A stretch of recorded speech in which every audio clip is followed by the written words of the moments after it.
سورہ المصد، اور اس سورہ کی شان نزول کچھ اس طرح سے بیان کی جاتی ہے کہ ابو لہب اور اس کی بیوی جو رشتے میں نبی پاک صلی اللہ علیہ وسلم کے چچا اور چچی تھے، آپ کی مخالفت میں بہت سرگرم رہتے تھے۔ جب کبھی بھی نبی پاک صلی اللہ علیہ وآلہ وسلم دعوت حق دیتے تو ابو لہب اس مجمع کے پاس جا کے کہتا، اس کی بات نہ سنو، یہ تو مجنون ہے، یہ تو دیوانہ ہے۔ اور ابو لہب کی بیوی جنگل سے کانٹے دار لکڑیاں چن کے لاتی اور انہیں نبی پاک صلی اللہ علیہ وآلہ وسلم کے راستے میں ڈال دیتی۔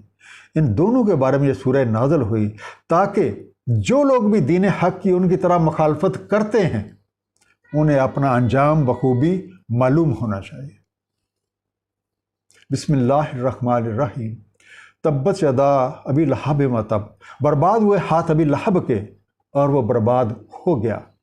ما اغنی عنہ مالہ وما کسب، نہ کام آیا اسے اس کا مال اور نہ اس کا کمایا ہوا۔ سیصلی نارا ذات لہب، اب منسلک ہوگا ایک آگ شعلہ زن سے۔ تبت، ٹوٹ گئے، پیرشڈ۔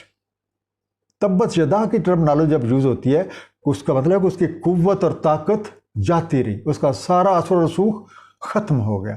لہب، بھڑکتے شعلے، بلیزنگ فلیمز۔ لہب کے لفظی معنی جو ہیں وہ شعلے کے ہیں۔ ابو لہب کا اصلی نام عبد العزیٰ تھا، ایک سرخ اور سفید اور شعلہ رو آدمی، ایک سرخی اس کے چہرے پہ چھائی ہوتی تھی، شاید اسی وجہ سے اسے ابو لہب بھی کہا جاتا تھا۔ یہ بندہ بیت اللہ کے بیت المال کا نگران تھا اور اس نے اس مال پہ اس طرح سے قبضہ جما رکھا تھا کہ بیت المال کا بڑا حصہ یتیموں، مسکینوں، حاجیوں ان پہ خرچ ہونے کے بجائے اس کے خزانے میں جمع ہو جاتا۔ نبی پاک صلی اللہ علیہ وسلم کی دعوت سن کے اسے یہ محسوس ہوا کہ شاید اس کے احتساب کا وقت آ گیا ہے اور وہ اس اعزاز سے اور اس مال و دولت سے محروم ہو جائے گا جو اسے حاصل ہے۔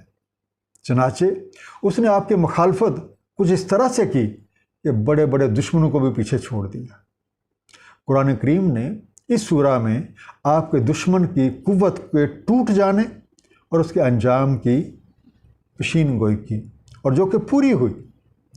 غزوہ بدر کے کچھ عرصہ بعد ہی ابو لہب چیچک میں مبتلا ہو گیا۔ اس بیماری کے دوران چھوت کے اندیشے کی وجہ سے اس کے دوستوں، اس کے ساتھیوں، ایون اس کے گھر والوں نے بھی اس کی تیمارداری بھی نہ کی اور اسے بالکل ایک طرف اکیلا پھینک دیا اور وہ اسی حالت میں مر گیا۔ کئی دن تک اس کی لاش سڑتی رہی، اس سے بو اٹھتی رہی۔ بالآخر لوگوں کے تانوں سے مجبور ہو کے اس کے بیٹوں نے کچھ لوگوں کو ہائر کیا، یا پھر کچھ جو غلام تھے ان کے ذریعے اس کی لاش اٹھوائی اور ایک پہاڑ سے اٹھا کے نیچے پھینک دی اور اس کے اوپر اتنے پتھر پھینکے کہ وہ انہی پتھروں میں دب گیا۔ وامرأتہ حمالۃ الحطب، اور اس کی بیوی ایندھن اٹھانے والے، فی جیدہا حبل من مسد، اس کے گلے میں ایک رسی ہے ریشے سے بٹی ہوئی۔ حطب جلانے کی لکڑیاں، جسے عام طور پہ آپ کہتے ہیں فائر ووڈ۔